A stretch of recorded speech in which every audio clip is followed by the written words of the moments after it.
നല്ല രസമാണ് അവിടുത്തെ ജീവിതം കേൾക്കാൻ. എൻ്റെ പ്രിയപ്പെട്ട മോമിനിയങ്ങളോട് ഞാൻ പറയണം, മൗലിദൊക്കെ നമ്മൾ ചെല്ലണം, ബൈത്തൊക്കെ കുറെ ചെല്ലണം, ശരി തന്നെ. ഭക്ഷണമൊക്കെ വിതരണം ചെയ്യണം, അതൊക്കെ കൂലിയുണ്ട്. പക്ഷെ അതിലൊക്കെ അപ്പുറത്താണ് റസൂലുള്ളാഹിനെ പഠിക്കൽ. അതിനേക്കാൾ കൂലിയൊന്നും വേറെ സംഗതിക്കും കിട്ടണമെന്നില്ല. അത് നമ്മൾ ഇല്ലാതെ പോകരുത്. ഈ റബീഉൽ അവ്വൽ കഴിയുമ്പോഴേക്ക് എന്തൊക്കെ പഠിക്കാം.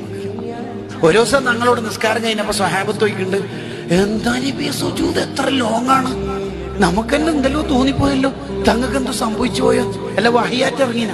ഇല്ല, അത് ഉമാമത്തുണ്ടല്ലോ, ഉമാമ ബീവി, സൈനബ് ബീവിയുടെ മോള്, അത് എൻ്റെ ദേഹത്തിന് ഇവിടെ കയറിയിട്ട് കളിക്കുന്നുണ്ടായി.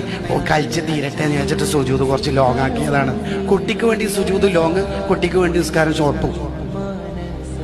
മൗലിദിന്റെ സദസ്സിൽ ഒരു കുട്ടി ചെറിയ ഡ്രസ്സ് ഇട്ടിട്ട് വന്നാൽ തന്നെ നമ്മളെ കൊലപളകും.